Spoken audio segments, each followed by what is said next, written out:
Og við erum hjartanlega velkomin í Boðunarkirkjunni í dag. Ég myndi kannski fá aðeins meiri straum á mikrofónin hérna, en það er þannig að það er jólahelgileikurinn okkar í dag. En fyrra prógrami okkar er þannig að við ætlum að syngja saman og það verður boðskapur líka. Og svo verður helgileikur. Við ætlum að fá öll börnin hérna fremst, ef allir krakkarnir getur komið bara þarna og sest hérna á fremsta bekkin. Og við ætlum að byrja á því að syngja hérna saman og hafa góða stund. En áður en við byrjum stundina ætla ég að biðja hana Helgu að koma hérna upp og kveikja á síðasta aðventu kertinu sem heitir Betlehemskertið. Gjörðu svo vel, Helga. Og Betlehemskertið, það minnir okkur á þann stað sem Jesús fæddist.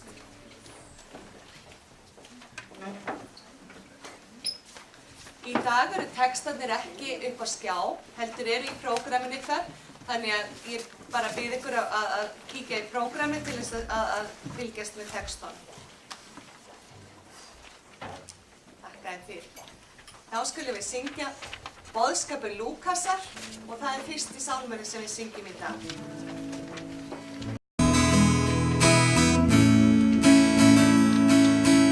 Forðum í bænum Betlehem var borinn sá sem sonur Guðs sem sorg og döð og syndir manna ber. Hlustið englar himnum þeim herða greina frá, sem lagður var í lágan stað, en lýsir jörður á. Hlustið englar himnum af, sem ljóma heim í bleiskum veg, og bætir hölda mey. Hlustið englar himnum af, þeim herðar greina frá, sem lagður var í lágan stað, en lýsir jörður á. Hlustið englar himnum af, þeim herðar greina frá, sem lagður var í lágan stað, en lýsir jörður á. Amen.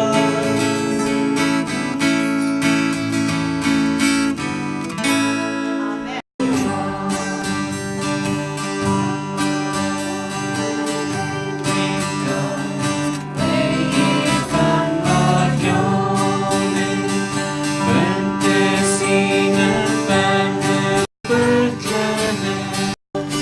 Þar í jörðu vorið var, þar við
litla jólabarn, litla jólabarn, ljóminn minnsta var geislun ís og gjarn, indæl ásýnd þín, yfir heimsvíð, litla saklausa jólabarn.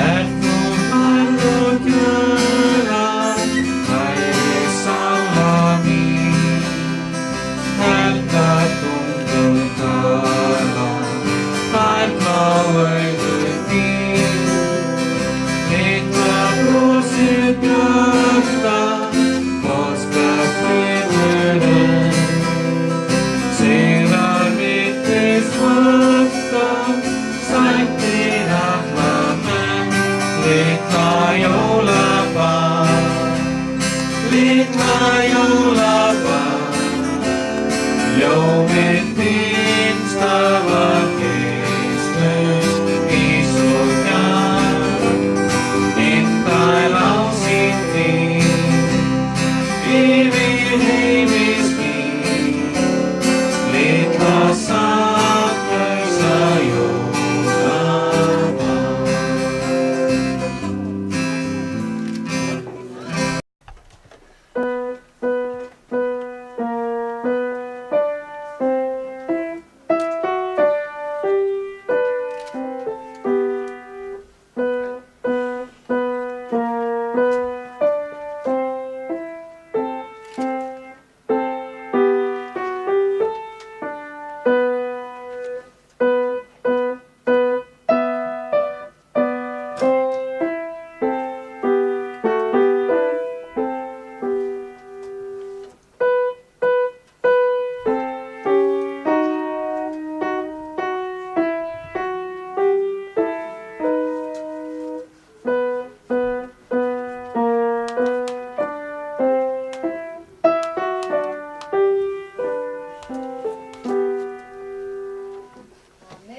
Stendur hér boðskapur dagsins eða svona hugleiðing og prédikun dagsins.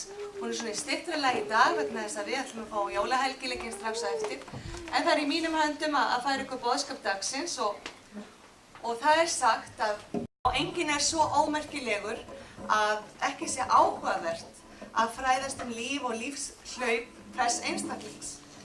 Jú, það er sagt líka að stundi líður okkur eins og líf okkar sé ómerkilegt. Eins og það skipti ekki máli hvort við göngum kannski á þessari jörðu eða ekki. Kannski finnst okkur stundir sem við pössum ekki inn í þennan heim, eins og enginn sé að bíða eftir okkur. Já, enginn sé að vænta okkar. Enginn sé yfir sig spenntur að sjá okkur. Jesús fæddist í Betlehem fyrir rúmum 2000 árum. Lífshlaup hans var í raun ekki merkilegt, ef miða má við marga menn og konur. Fátt segir Biblían okkur æsku Jesú og svo greinir ritningin eiginlega svona mest frá síðustu 3,5 ári í lífi Jesú. Það var countrysöngvarinn Johnny Cash sem margir þekkja, sem tók á móti frelsara sínum, já, svolítið seint á ævinni. En hann samdi mikið af trúarlegum textum og einn þeirra hljómar svona, ég vildi eiginlega að ég gæti sagt ykkur hann á ensku en ég þýddi hann yfir á íslensku. Og hann syngur þetta og það segir í þessum texta: Já, hérna var maður. Hann ólst upp í litlu þorpi þangað til hann náði 30 aldri, vann hann sem smiður. Svo eftir það ferðaðist hann sem trúboði í 3 ár. En hann ferðaðist aldrei meir en 320 kílómetra frá þeim stað sem hann fæddist á. Og það sem hann fór, þá fór hann vanalega fótgangandi. Hann starfaði aldrei við pólitík, hann samdi enga bók, fyrir utan Biblíuna kannski, keypti sér ekki hús, eignaðist ekki konu og börn, fór aldrei í háskóla og fór aldrei inn í stórborg til jafns við það sem við þekkjum í dag. Já, hér var maður. Hann gerði ekki margt sem við í dag álítum sem merkilegt. Hann hafði ekkert til að stóla á nema sjálfan sig og þá guðlegu krafta sem færðu hann inn í þennan heim. Þegar hann var enn ungur maður, þá tók almenningsálitið að snúast gegn honum. Flestir vina hans fóru í burtu og einn þeirra afneitaði honum. Einn þeirra seldi hann í hendur óvina. Þá þurfti hann að upplifa að verða niðurlagður við réttarhöld og hann var negldur á kross milli tveggja glæpamanna.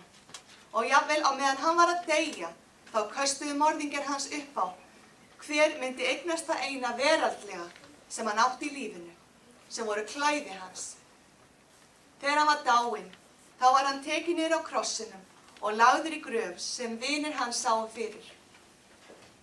Meira en 19 aldir hafa komið og farið og í dag þá er hann miðja mannkynsins, leiðtogi okkar í mannlegum örlögum. Og Johnny Cash segir þetta að lokum. Og ég held að ég geti vel sagt að allir herir sem nokkuð tíma hafa gengið fram, allir sjóherir sem hafa siglt á sjónum, öll tignarmenni sem hafa setið við embætti og allir konungar sem hafa ríkt, allir þeir settir saman hafa ekki haft jafn mikil áhrif eins og líf þessa manns. Svo áhrifaríkt var líf þessa eina manns. Já, hérna var maður. Já, Johnny Cash var uppnuminn yfir Jesú. Og ef við hugsum það sem ég var að lesa, að þá hefði Jesú svo sem geta hugsað sem svo að líf hans væri ómerkilegt. Til að mynda þegar hann fæddist, þá var ekki einu sinni pláss fyrir móður hans til að fæða, nema í fjárhúsi. Það segir okkur að fjölskylda Jesú var af lágum stéttum. Þau áttu enga peninga til þess að borga gistingu og háu verði, né var nokkur sem vildi sýna þeim vinalegheit þetta kvöld eða þennan dag og opna heimili sitt fyrir þau. Þau voru líklega ómerkileg í augum margra, en ekki allra. Ekki voru þau ómerkileg í augum þeirra 1000 engla sem birtust fjárhirðunum þetta kvöld og sögðu fjárhirðunum tíðindin fæðingu frelsarans. Ekki voru þau ómerkilegi augum vitringana þriggja sem höfðu ferðast dag og nætur frá Austurlöndum til þess eins að líta sjálfan konung alheimsins dýrðar augum. En í augum almúans, í augum tignarmannanna, þá voru þau ekki þess verð að skjóta yfir húsaskjóli, ekki þess verð að hjálpa ungri konu sem var í nauðanstödd til að fara að fæða fyrsta barn sitt. Hvers konar tilfinning ætli það sé að upplifa slíkt, líkt og María þurfti að upplifa?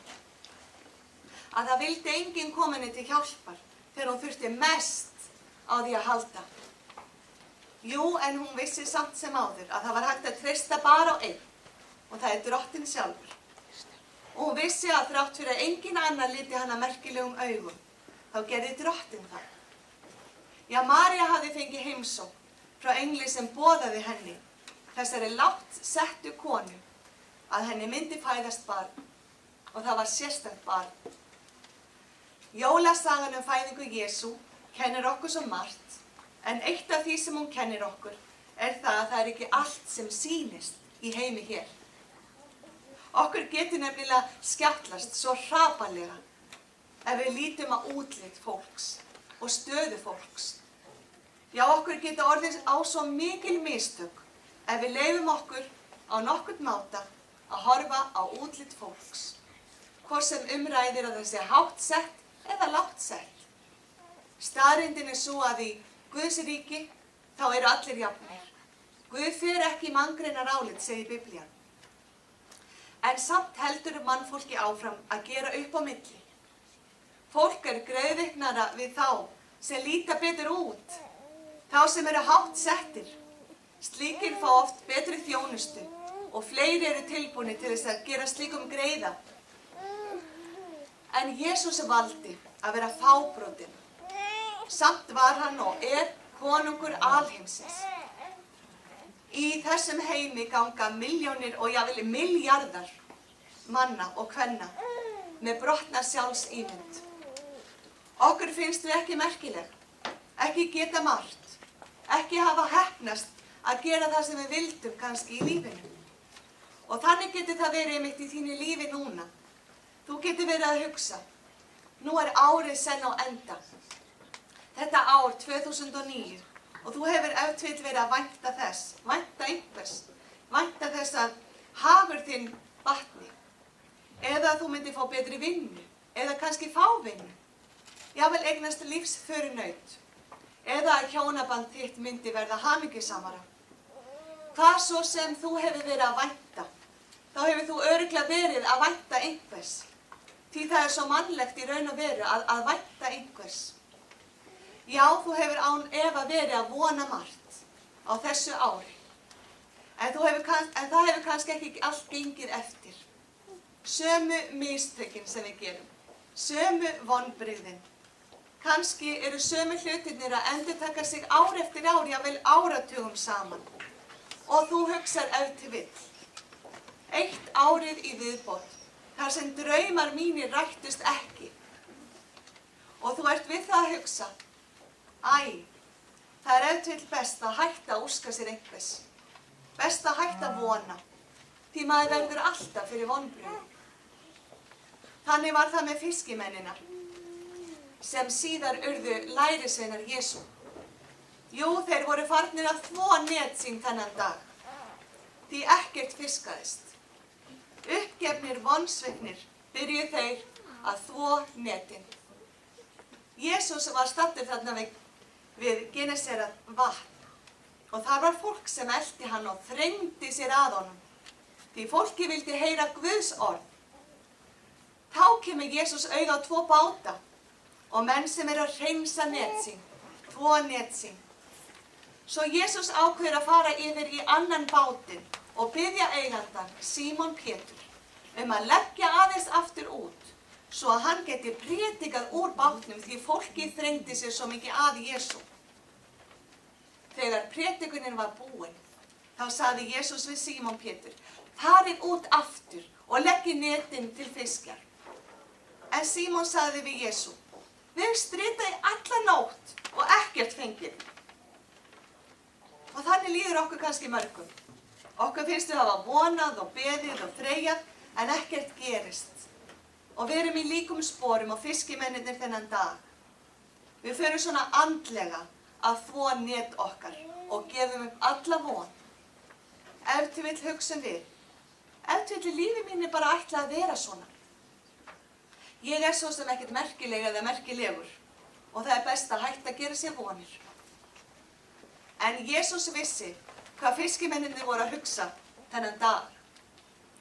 Eins og hann þekkir líka hugsanir þínar í dag, þegar þú ert við það að gefast upp á einhverju sem að þú hefur verið að vonast eftir. Það er til orðatiltæki sem segir, enginn getur farið tilbaka og breytt upphafinu, en allir geta byrjað í dag og breytt endinu. Og það er líka til annað orðatiltæki sem segir, ef til vill þarf að skola augu okkar reglulega með tárum, svo að við getum haldið áfram að sjá skýrar. Já, það að gráta og eiga sorgir, það er nefnilega ekki allt sem sýnist. Því þessar sorgir geta fært okkur betri skilning á lífinu sjálfu. Þær geta fært okkur betri skilning á líðan annarra. Já, Jesús vissi að allir glíma við sorgir og vonbrigði. En þennan dag, þá vildi hann sýna fiskimönnunum nokkuð. Auðvitað lögðu þeir aftur út netin og fengu svo mikið af fiski að aðrir bátar urðu jafnvel að koma og hjálpa þeim að draga inn aflann. Svo mikið fiskaðist þennan dag. Jú, lexían var ekki bara fólkin í því að jákvæðni og áræðni skili árangri. Heldur var lexía Jesú fólkin í því þennan dag að jafnvel þá Jesú var að tala til mannfjöldans, alls fólksins, þá á sama tíma sá hann líka einstaklingana, hvern og einn fyrir sig. Já, lexían var fólkin í því að Jesús lét sér varða hvern og einn. Og mitt í öllu fárinu, þar sem fólk þrengdi sér að honum, þar sá hann þessa uppgefnu fiskimenn og mætti þeim nákvæmlega þar sem þeir voru staddir. Það er því ekki að furða að Símon Pétur sér hvað er að gerast þegar bátinn tekur að fyllast af fiski. Að þá fellur hann á kné og segir við Jesú, Far frá mér, Herra, því ég er syndugur maður. Símon hafði áttað sig á því að hér var engin annar á ferð heldur en sjálfur drottinn jafnvel. Og gömul hugsun hefur sjálfsagt endurtekið sig hjá Símoni. Far frá mér, Herra, ég er syndugur, ég er ómerkilegur, ég er einskis nýtur. En Jesús leyfði honum ekki að dvelja lengi við þessa hugsun. Heldur bauð hann honum að fylgja sér og veiða menn í staðinn fyrir fiska héðan í frá. Jú, við getum upplifað vonbrigði. Vonbrigði eftir vonbrigði jafnvel. Og við getum farið að halda að líf okkar skiptir svo sem engu máli. Að við séum ekki þess virði eða einskis nýt. Við getum eftir haldið að þetta ár hafi farið í vaskinn. Áform okkar hafi farið í vaskinn. Að við höfum ekki lært neitt eða að lítill árangur hafi náðst. Já, þannig getur okkur liðið. Þegar við mælum árangur og hamingju eftir velsæld í peningamálum eða eftir menntun eða stöðu eða vinsældum. En Jesús lét ekki gynnast af slíkum væntingum til lífsins. Hann stóðst árásir óvinarins í eyðimörkinni þegar óvinur Guðs og manna, Satan, vildi bjóða Jesú allan heiminn í skiptum fyrir að tilbiðja sig, sjálfan Satan. Jesús vissi að hann átti þetta allt saman þegar og að óvinurinn gæti ekki logið á honum. Jesús mældi ekki eigin verðleika í ljósi þess hve mikið hann átti eða hversu vinsæll hann var eða yrði eða gæti orðið. Hann ákvað að lifa fábreytnu lífi með aðeins eitt markmið, að fórna sjálfum sér okkar vegna. Þannig segir í sálminum í Betlemi barnórs fædd að í lágan stall var lagður hann, þó lausnari heimsins væri. Já, Jesús lét leggja sig í lágan stall, en það segir ekki til hvernig sagan endar. Sagan endar nefnilega á þann hátt að Jesús sigraði syndina, sigraði dauðan og nú bíður hann þess að koma tilbaka, enn að nýju, til að fullkomna verk sitt, sem hann byrjaði á endur fyrir löngu. Ef þú vilt vera í þeim hópi sem Jesús er að bíða eftir að sækja, þá skalt ekki lengur álíta líf þitt tilgangslaust eða misheppnað. Þú ert Guðs barn, ekki gleyma því. En líf þitt þarf hins vegar að snúast meira en bara þig sjálfan eða þig sjálfa. Það er það sem fagnar erindi kennir okkur.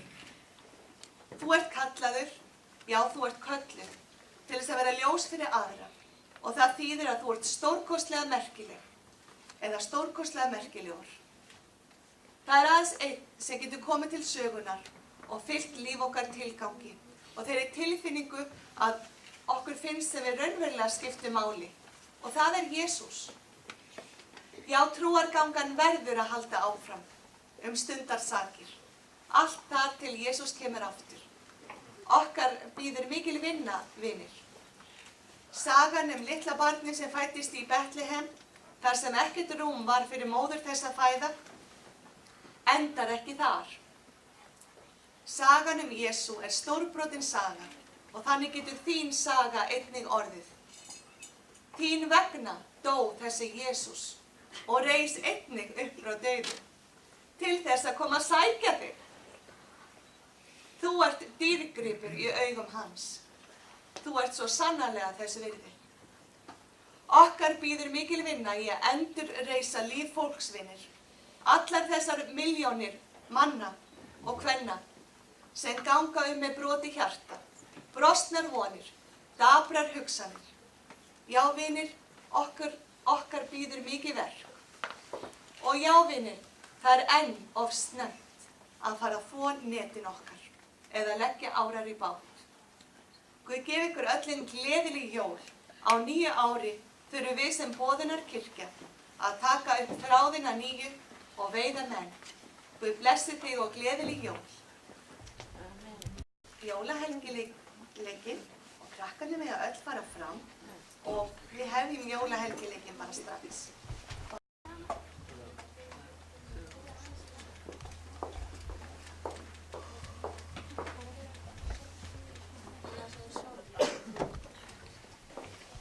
Að boð kom kom frá Ágústus keisara að skrásetja skyldi alla heimsbyggðina.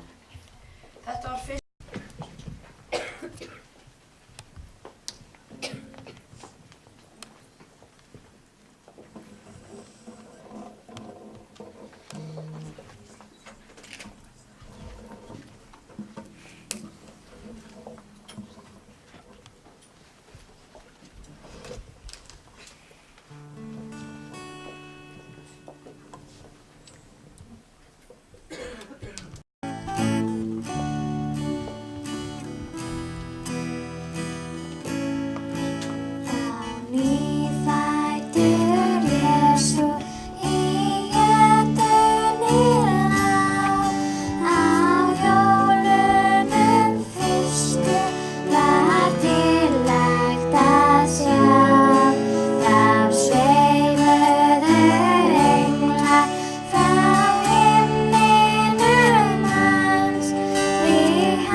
komu vitringar frá Austurlöndum til Jerúsalem og sögðu: Hvar er hinn nýfæddi konungur gyðinga? Við sáum stjörnu hans renna upp og erum komnir til að veita honum lotningu. Þegar Heródes heyrði þetta varð hann skelkaður og öll Jerúsalem með honum. Og hann stefndi saman öllum æðstu prestum og fræðimönnum lýðsins og spurði þá: Hvar á Kristur að fæðast?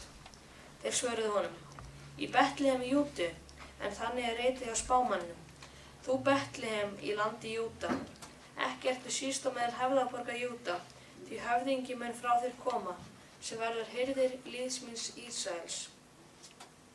Þá kallaði Heródes vitringana til sín á laun og grófst eftir því hjá þeim nær stjarnan hefði birst.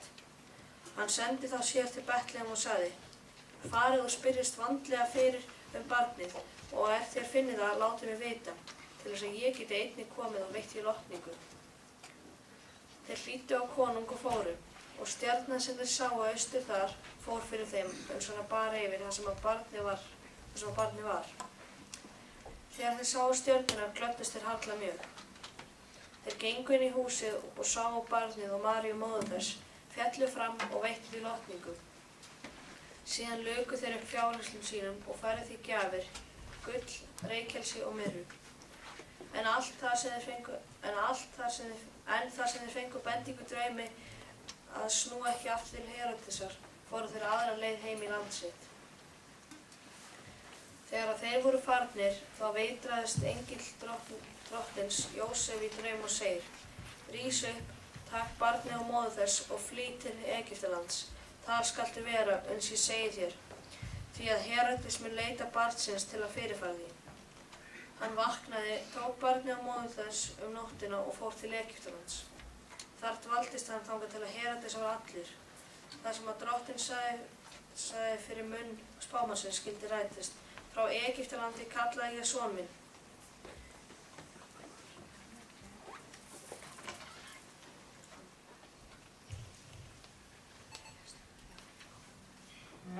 Þannig hljómaði hið heilaga Guðspjall og ég þakka krökkunni kærlega hérna saman fyrir framan. Við ætlum að syngja saman Heim sem ból og að fá allir kert í hendurnar. Krakkar, setjist inn í tröppurnar. Já, flott, og allir krakkarnir setjast í tröppurnar. Já, halda beinu upp, krakkar, beinu upp, ekki á hlið. Og við erum bara áfram í sætum okkar. Ekki allir konum með kerti, jú, mér sýnist það. Þá skulum við syngja heimsbón. Og það textin í prógramminu fyrir þá sem að vilja sjá það.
Blessi þetta litla barn og ekki gaman að taka þátt í jólahelgileiknum krakkar?